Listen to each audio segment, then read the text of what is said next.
بسم اللہ الرحمن الرحیم۔ شروع اللہ کے نام سے جو سب پر مہربان ہے اور بہت مہربان ہے۔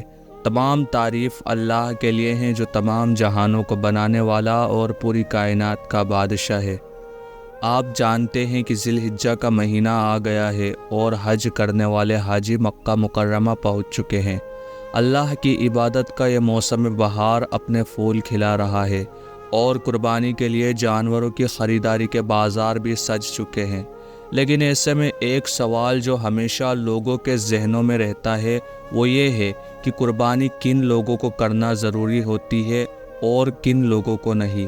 کتنا مال ہو تو آدمی پر قربانی واجب ہے اور کتنا مال ہو تو واجب نہیں۔ تو آج ہم اسی سوال کو تفصیل سے سمجھیں گے کہ قربانی کے دنوں میں کس کے لیے قربانی نہ کرنا گناہ ہے اور اگر کوئی قربانی نہ کرے تو اس کی پکڑ نہیں ہوگی۔ پہلے تو یہ جان لیجئے کہ قربانی واجب ہے ان لوگوں پر جن پر یہ 5 شرطیں پوری ہو رہی ہوں۔ پہلا، عاقل ہو، یعنی عقل مند ہو، پاگل یا مجنون پر قربانی نہیں ہے۔ دوسرا، بالغ ہو، نابالغ پر قربانی واجب نہیں ہے۔ تیسرا، مسلمان ہو، کافر پر قربانی نہیں ہے۔ چوتھا، مقیم ہو، یعنی جو مسافر ہو یعنی سفر کی حالت میں ہو اس پر قربانی واجب نہیں۔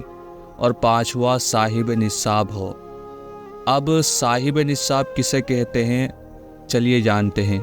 شریعت نے ایک لمٹ بتا دی ہے کہ اگر اتنا مال موجود ہے تو وہ شخص صاحب نصاب ہوگا، اور اگر اتنا نہیں ہے تو وہ صاحب نصاب نہیں ہے اور قربانی اسے کرنا ضروری نہیں ہے۔ شریعت نے مال کی لمٹ کیوں رکھی اور سب کو صاحب نصاب کیوں نہیں بنایا؟ یہ بات دھیان رکھیے کہ کوئی بھی حکم لگانے سے پہلے شریعت بندے کی حالت کو سمجھتی ہے کہ وہ فقیر ہے یا امیر، بیمار ہے یا صحت مند، یا مسافر ہے یا مقیم۔ اس کے بعد ہی کوئی حکم لگاتی ہے۔ جیسے حج صرف انہی لوگوں پر واجب ہے جن کی مالی حالت بہتر ہے۔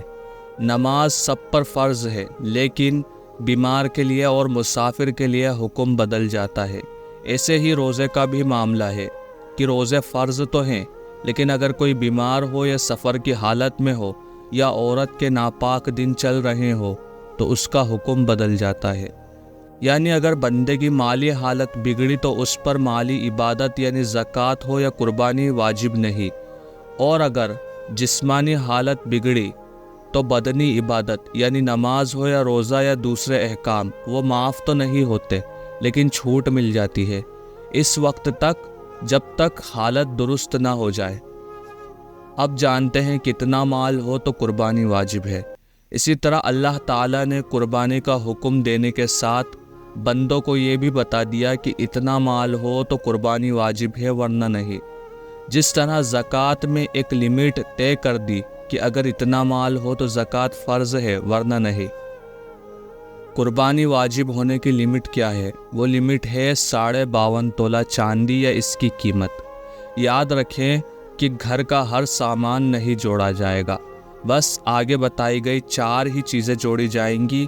اگر یہ چیزیں 52.5 تولہ چاندی کے موجود قیمت کو پہنچ جاتی ہیں تو آپ پر قربانی واجب ہے۔ وہ 4 چیزیں یہ ہیں: پہلا، سونا چاندی، دوسرا، کیش اور روپیہ، تیسرا، ضرورت سے زیادہ سامان یا کوئی چیز، اور چوتھا، مال تجارت یعنی بزنس کا سامان۔ ان 4 چیزوں کو جوڑ کر دیکھیں، پھر جتنے قرضے ہیں جو ادا کرنے ہیں اس کو اس جوڑے ہوئے مال میں سے مائنس کر دے۔ جیسے کہ آپ نے 4 چیزوں کو جوڑا تو اس کی قیمت تھی قریب 1 لاکھ روپے، پھر آپ کے اوپر 60,000 کا قرضہ تھا، اس کو آپ نے مائنس کیا تو بچا 40,000۔ اب ہم کو دیکھنا ہے کہ کیا 40,000 سے 52.5 تولہ یا اس سے زیادہ چاندی خریدی جا سکتی ہے۔ اگر ہاں تو آپ پر قربانی واجب ہے، اور آپ اگر قربانی نہیں کریں گے تو گناہ گار ہوں گے۔ لیکن اگر ان کا اتنا کم مال بچا کہ اس چاندی کے برابر قیمت نہیں پہنچ پائی تو قربانی واجب نہیں ہے۔ اب بات کرتے ہیں کہ ضرورت سے زیادہ سامان کا کیا مطلب ہے۔ جیسے آپ کے پاس ایک گھر ہے اور ایک گاڑی، اور گھر کی ہر چیز ایسی ہے جس کو آپ روزانہ استعمال کرتے ہیں اور آپ کی ضرورت سے زیادہ ان میں کوئی چیز نہیں ہے، تو آپ پر قربانی نہیں۔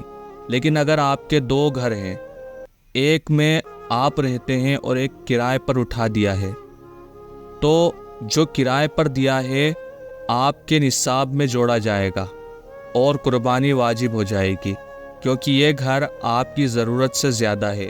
اسی طرح آپ کے پاس 2 گاڑیاں ہیں، ایک استعمال کے لیے ہے اور ایک زیادہ ہے، تو اس کو بھی اسی میں جوڑا جائے گا۔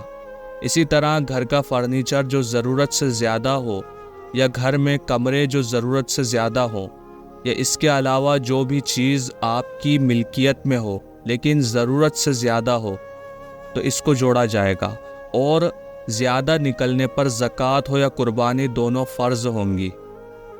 ایک سوال اور یہ آتا ہے کہ کیا عورت پر بھی قربانی واجب ہے؟ اکثر عورتیں یہ سمجھتی ہیں کہ قربانی صرف مردوں کے ذمے ہے۔ ایسا نہیں ہے، بلکہ اگر عورت کے پاس اتنا مال ہے جو نصاب کی لمٹ کو پہنچ رہا ہے، تو عورت کو بھی قربانی کرنی ہوگی۔ جیسے اس کے پاس اتنا سونا یا چاندی رکھا ہوا ہے جو 52.5 تولہ چاندی کی قیمت سے زیادہ ہے، تو اس پر جیسے زکوٰۃ واجب ہوئی تھی ویسے ہی قربانی بھی واجب ہوگی۔ ہاں، اگر اس کا شوہر اس کی طرف سے قربانی کرا دے تو بھی درست ہے۔ ایک سوال اور آتا ہے کہ کیا گھر کے کئی لوگوں پر قربانی واجب ہوتی ہے؟ تو اس کا جواب ہے ہاں، کیوں نہیں؟ یعنی گھر میں کئی لوگ کمانے والے ہیں اور 52.5 تولہ چاندی کی قیمت کی مالیت ان سب کے پاس ہے، تو قربانی کرنی ہوگی۔ اسلام نے قربانی واجب ہونے کی جو مالیت طے کی ہے وہ جس کے پاس ہو اس پر قربانی واجب ہوگی۔ زکوٰۃ اور قربانی کے واجب ہونے میں کیا فرق ہے؟ ہاں، یہ بات ضرور سمجھ لیں کہ جیسے کل سے قربانی کے دن شروع ہو رہے ہیں اور آج ہی میرے پاس اتنے پیسے آئے کہ میں صاحب نصاب ہو گیا، یعنی اتنا پیسہ آ گیا کہ میں 52.5 تولہ چاندی خرید سکتا ہوں، تو قربانی مجھے کرنی پڑے گی۔ اور زکوٰۃ اس وقت واجب ہوتی ہے جب 52.5 تولہ چاندی یا 7.5 تولہ سونا خریدنے کے برابر مال ہو اور اس پر 1 سال گزر جائے، تب زکوٰۃ واجب ہوگی۔